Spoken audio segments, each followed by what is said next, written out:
Hello and welcome back dear aspirants in our channel Do Maths। Dear aspirants, इसमें हम current educational scenario पर discuss कर रहे हैं। इसके अंतर्गत हमने इसको 4 भागों में बांटा था और हमारा 2 लेक्चर ऑलरेडी आ चुका है। ये हमारा तीसरा लेक्चर है। इसमें हम वेरियस कमीशंस एंड एक्ट्स के बारे में चर्चा कर रहे हैं। इसके अंतर्गत हमने एक लेक्चर पहले अपलोड कर रखा है। जिन लोगों ने उस लेक्चर को नहीं देखा पहले वो जाकर चैनल से देख लें, क्योंकि इसके पहले के जो प्रोविजंस अभी तक किए गए थे वो उनमें डिस्कस किया गया है और उसके बाद के जो इंपॉर्टेंट कमीशंस और एक्ट्स हैं वो अब हम आगे के 2 लेक्चर्स में डिस्कस कर लेंगे। एक्चुअली इस पार्ट को हमने 3 पार्ट में कर दिया, क्योंकि 2 हमारे सामने महत्वपूर्ण पॉइंट थे, जैसे कि एक राइट टू एजुकेशन था और एक था न्यू एजुकेशन पॉलिसी। ये दोनों ही टॉपिक अपने आप में काफ़ी बड़े हो जाते हैं, जिस वजह से इनको एक साथ लेकर आने में वीडियो लंबी हो जाएगा। तो आज का जो हमारा टॉपिक होगा वो राइट टू एजुकेशन पर होगा। इससे संबंधित जो भी प्रश्न बन सकते हैं या फिर जो भी प्रश्न एग्जाम्स में पूछे गए हैं उन प्रश्नों को हम इसमें क्या करेंगे, इंक्लूड करेंगे। और जो हमारा अगला लेक्चर होगा वो न्यू एजुकेशन पॉलिसी पर होगा। इसके बाद हम गवर्नमेंट स्कीम्स का शुरू करेंगे। आइए बढ़ते हैं, टॉपिक शुरू करते हैं। देखिए, वेरियस कमीशंस एंड एक्ट यानी विभिन्न आयोग और अधिनियम क्या क्या बनाए गए हैं शिक्षा के क्षेत्र में, शिक्षा में बेहतरी लाने के लिए क्या क्या बनाए गए हैं, उनके बारे में चर्चा करना हमें। तो राइट टू एजुकेशन के बारे में तो आप सभी लोगों ने सुन रखा होगा कि जो एजुकेशन है उसे हमने एक फंडामेंटल राइट डिक्लेयर कर दिया है। और ये कौन से आर्टिकल में फंडामेंटल राइट डिक्लेयर किया गया है इसके बारे में भी मैंने आपको पिछले वीडियो में बताया है। बात करते हैं। देखिए, जो राइट टू एजुकेशन है ये 2009 में जो है आया था और इसे हम 2009 और 2010 दोनों ही कहते हैं, क्योंकि 10 में ये पूरा लागू होता है पूरी तरीके से, लेकिन 2009 में ये लेकर आया गया था। तो ऑफिशियल देखिए इसका नाम जो है वो अलग है। इसे कहते हैं हम the right of children to free and compulsory education act 2009। तो जो इसका ऑफिशियल नेम से भी आप ध्यान रखेंगे। और जो इसके रूट्स हैं, मतलब कि जड़ें कहाँ मिलती हैं हमें संविधान में, हमें राइट टू एजुकेशन जो हमारा एक्ट है इसको लाने के लिए संविधान में जड़ें कहाँ है उसकी, यानी कि ये कहाँ से प्रेरित होता है। तो हम जो संवैधानिक आस्पेक्ट देखते हैं तो हम देखते हैं कि आर्टिकल 21A जो हमारा है इसके माध्यम से हमें राइट टू एजुकेशन एक्ट लाने की प्रेरणा मिलती है। और मैं चाहूँगा कि आप मुझे बताएं कि आर्टिकल 21A हमारे कॉन्स्टिट्यूशन में किस संवैधानिक संशोधन के माध्यम से इंट्रोड्यूस किया गया है। पिछले वीडियो में भी मैंने कुछ प्रश्न पूछे थे, उसके आपने उत्तर दिए थे जो कि सही थे। तो इसका प्रश्न आप देंगे कमेंट में कि आर्टिकल 21A को किस कॉन्स्टिट्यूशनल अमेंडमेंट के माध्यम से हमारे कॉन्स्टिट्यूशन में इंट्रोड्यूस किया गया था। और आर्टिकल 45 में भी इसकी बात देखने को मिलती है हमें, फ्री और कंपल्सरी एजुकेशन की। देखिए, जो इसके बारे में कहा जाता है कई सारी बातें हैं कि क्या है ये फ्री एजुकेशन सिस्टम क्या है, या फिर राइट टू एजुकेशन का मतलब क्या है। तो इसका सीधा सा अर्थ है कि हर एक बच्चा, मतलब कि जो भी बच्चे होते हैं उनको उनका एक अधिकार होगा कि वो फुल टाइम जो एलिमेंट्री एजुकेशन है वो क्या बिल्कुल संतुष्ट रूप में, मतलब बराबर तरीके से उनको एजुकेशन प्रोवाइड किया जाए। और जो स्टैंडर्ड होते हैं एजुकेशन के वो स्टैंडर्ड को फॉलो करते हुए उनको एजुकेशन प्रोवाइड किया जाए। मतलब सीधा हम कह सकते हैं कि हर बच्चे का अधिकार है कि उसे एजुकेशन मिले। सीधा मतलब इसका यही है राइट टू एजुकेशन का। Every child has a right to full time elementary education of satisfying and equitable quality in a formal school which satisfies certain essential norms and standards. उसको ये अधिकार होगा कि उसे जो है एक अच्छे स्टैंडर्ड का, जो एक सेटिस्फैक्ट्री जो स्टैंडर्ड होता है एग्ज़ाम का या फिर शिक्षा का, उसे वो उसके अकॉर्डिंग उसे शिक्षित किया जाना चाहिए। ये उसका क्या है, राइट है। और बात करते हैं आगे। देखिए, article 21A and right to education act came into effect on 1 April 2010।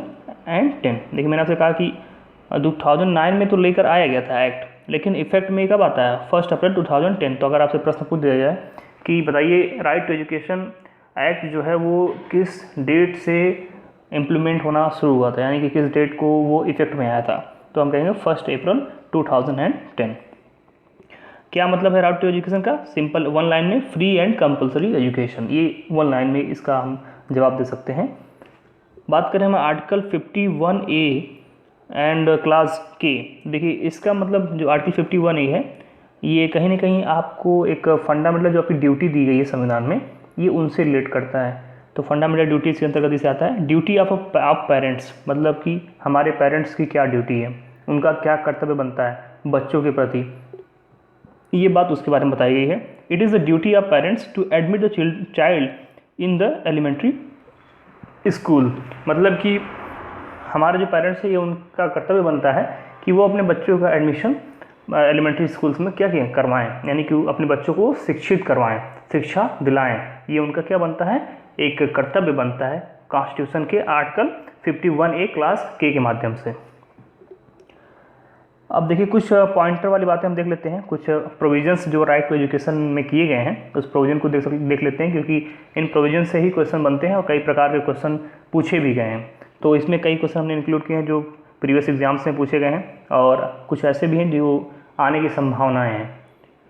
तो पहले बात करते हैं सॉरी प्राइमरी लेवल पर बात करें अगर हम, तो जो 30 बच्चे हैं, अगर मान लीजिए कि एक स्कूल में 30 बच्चे हैं तो फिर 30 बच्चे पर एक टीचर का जो है रेशियो बनेगा। इसका मतलब है कि अगर 60 स्टूडेंट हो गए, 60 स्टूडेंट्स हैं तो कितने टीचर होंगे, 2 टीचर होंगे, ये रेशियो बनेगा। यानी कि एक टीचर पर 30 स्टूडेंट्स एंड 2 टीचर पर 60 स्टूडेंट। और अगर बच्चों की संख्या 30 से ज़्यादा है, मान लीजिए 35 हो गई, 45 हो गई, या फिर 49 हो गई या 39 हो गई, इस प्रकार से अगर है तो टीचर्स की संख्या क्या होगी, 2 होगी। इसका मतलब ये है कि अगर 30 हैं तब तो संख्या 1 है, लेकिन 30 से अगर 31, 32, 33, 34, 35 से लेकर के 60 से पहले यानी कि 59 तक अगर हैं तो संख्या टीचर्स की 2 हो जाएगी। ठीक है, मतलब 30 के बाद अगर बच्चे ज़्यादा होते हैं तो संख्या 2 होगी ही, अगर वो 60 से कम है तो। और अगर 60, 61 हो जाते हैं, 62 हो जाते हैं तो संख्या कितनी हो जाएगी, टीचर्स की 3 हो जाएगी, क्योंकि 60 बच्चों पर 2 टीचर, और उसके बाद जितने भी बच्चे बढ़ेंगे उसके लिए एक अलग टीचर चाहिए। और कहते हैं कि अगर स्कूल में बच्चों की संख्या 150 से क्या हो जाए, ज़्यादा हो जाए, तब 5 टीचर चाहिए और 1 हेड टीचर चाहिए। ये भी एक इसका क्या है मतलब रेशियो है। कब, प्राइमरी लेवल पर। ध्यान रखेंगे प्राइमरी लेवल, इससे कंफ्यूज नहीं करेंगे आप। एलिमेंट्री लेवल पे क्या हो जाएगा कि 35 बच्चों पर एक अध्यापक, यानी कि जो 6 to 8 तक का जो क्लास होता है उसमें 35 स्टूडेंट्स अगर हैं तो उन पर एक टीचर होगा। और प्राइमरी में क्या हुआ कि 30 स्टूडेंट्स पर एक टीचर का रेशियो बनता है, लेकिन जो 6 to 8 वाले हैं क्लास में बच्चे होंगे उसमें 35 स्टूडेंट्स पर एक टीचर का रेशियो बनेगा। इसे आप ध्यान रखेंगे, कन्फ्यूज़न नहीं करना इसमें। और भी कुछ पॉइंट्स देख लेते हैं इससे रिलेटेड। देखिए जो हमारा राइट टू एजुकेशन एक्ट 2009 दिया है, इसमें टोटल जो है 7 चैप्टर्स हैं, 7 अध्याय दिए गए हैं, 1 अनुसूची दी गई है और 38 सेक्शंस मतलब धाराएं, 38 धाराएं दी गई हैं इसमें। तो इस बात को ध्यान रखेंगे कि इसे कैसे किन भागों में डिवाइड किया गया है। तो टोटल 7 अध्याय दिए गए हैं, 1 अनुसूची और 38 सेक्शंस दिए गए हैं। और जो टीचर्स हैं तो उसमें मान लीजिए कि अगर स्कूल में टीचर हैं तो उसमें ज़रूरी है कि एक टीचर सामाजिक विज्ञान का होगा, एक विज्ञान और गणित का, और एक भाषा शिक्षक, कम से कम इतना होगा। ऐसा नहीं होगा कि विज्ञान और गणित के 2 टीचर हो जा रहे हैं और बाकी भाषा शिक्षक का कोई टीचर ही नहीं, या फिर सामाजिक विज्ञान में कोई टीचर नहीं, ऐसा नहीं होना चाहिए। अगर होगा तो सब एक एक रहेंगे, जरूरी है।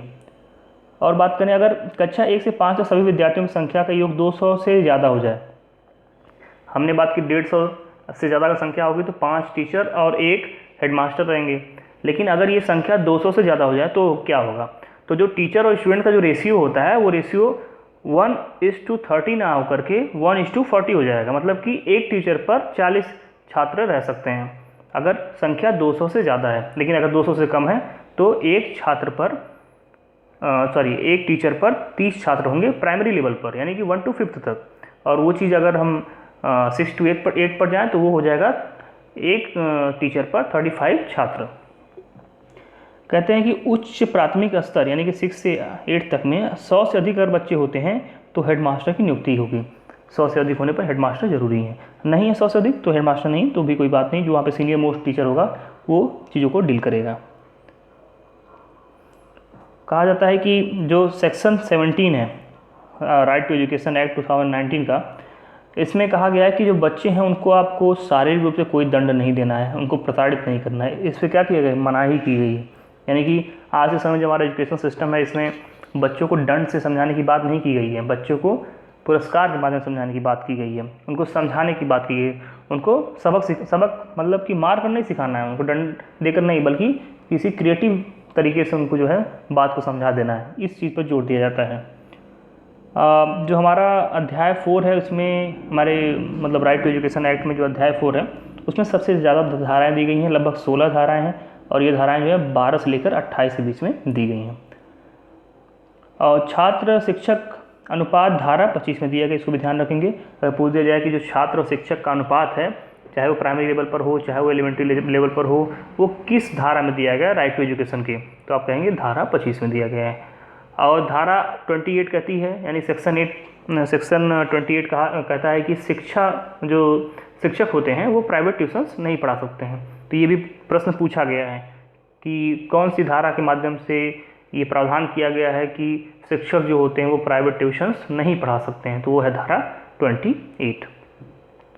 आगे बढ़ते हैं, कुछ चीज़ों को और देख लेते हैं हम।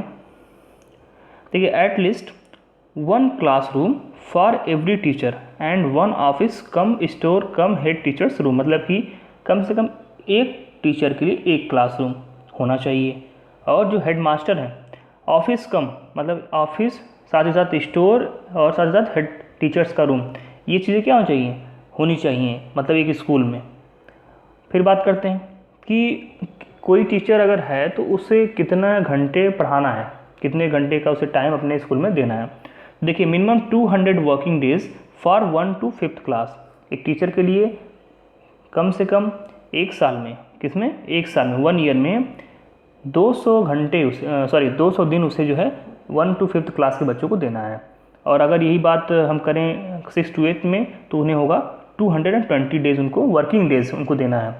तो ये ध्यान रखेंगे। इस हिसाब से अगर हम देखें तो जो 200 डेज के हिसाब से 1 ईयर में लगभग मान के चलें कि आप 4 आवर्स पर डे आएगा, ठीक है। और अगर हम बात करें 220 के हिसाब से 6 to 8 क्लास के बच्चों के लिए, तो वो 4.5 आवर्स पर डे आएगा।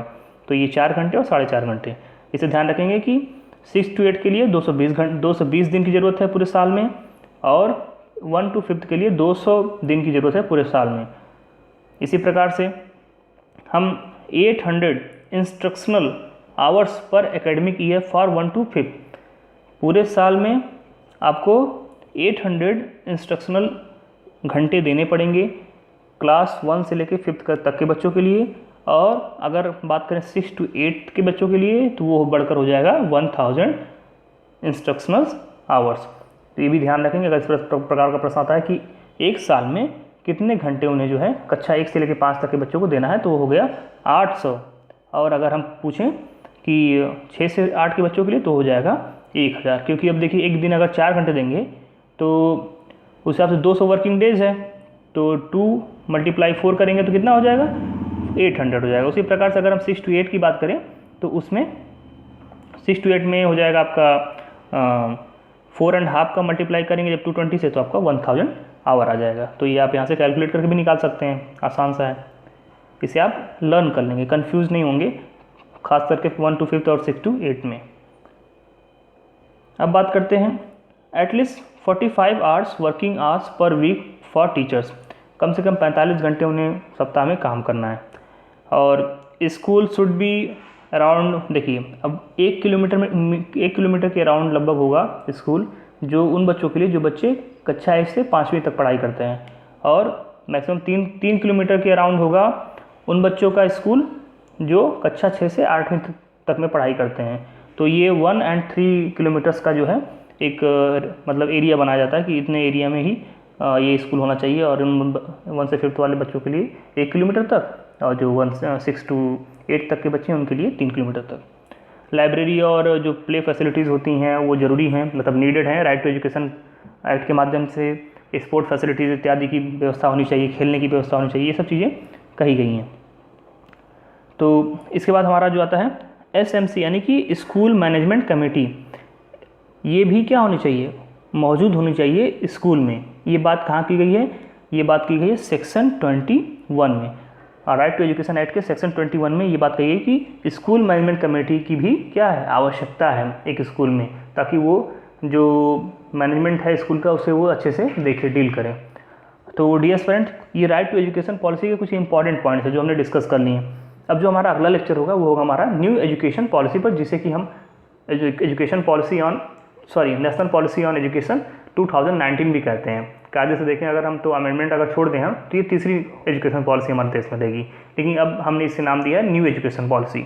तो अब हमारा अगला वीडियो उस पर होगा और हम देखेंगे उसमें क्या क्या प्रोविजंस किए गए हैं। छोटा सा वीडियो बनाएंगे और इसके बाद हमारा ये जो कमीशंस एंड एक्ट्स वाला जो सेक्शन है ये कंप्लीट हो जाएगा। फिर हम अगले सेक्शन पे बढ़ेंगे जो कि हमारा है गवर्नमेंट स्कीम्स रिगार्डिंग एजुकेशन। ठीक है, तो डियर स्टूडेंट ये रहा हमारा आज का वीडियो। होपफुली आपको वीडियो पसंद आया होगा। और जो लोग मैथ्स की तैयारी कर रहे हैं, मैथमेटिक्स ग्रुप से फॉर्म फिल किए हैं, उनके लिए मैथ्स की क्लासेस हमारे चैनल पे अवेलेबल हैं। आप चाहें तो प्लेलिस्ट में जा करके उसे देख सकते हैं, या फिर अपने दोस्तों को भी बताएं कि मैथ्स के जो ग्रुप वाले बच्चे हैं उनके लिए वीडियोज़ हमारे चैनल पे अवेलेबल हैं, उसे देख लें। और साथ ही साथ आपको प्रैक्टिस भी दिए गए हैं मैथमेटिक्स के वीडियोज़ के लेक्चर में। आपको हर वीडियो में प्रैक्टिस के लिए क्वेश्चन दिएंगे, उन क्वेश्चन को सॉल्व करें, उनके आंसर्स कमेंट में बताएं। और आपको टीचिंग एप्टीट्यूड के भी 2 प्रैक्टिस सेट प्रोवाइड किए जा चुके हैं, उनका भी सॉल्व करें, उनके आंसर्स को कमेंट में बताएं। तो प्रैक्टिस करेंगे तभी आपको इसका फ़ायदा मिलेगा, क्योंकि प्रैक्टिस से ही आपकी अप्रोच डेवलप होगी और प्रैक्टिस से ही आप कम समय में क्वेश्चंस को सॉल्व करना सीखेंगे, जो कि एग्जाम क्रैक करने के लिए इंपॉर्टेंट है। तो ये रहा डियर स्टूडेंट हमारा आज का वीडियो। मिलते हैं अपने अगले वीडियो में, तब तक के लिए नमस्कार।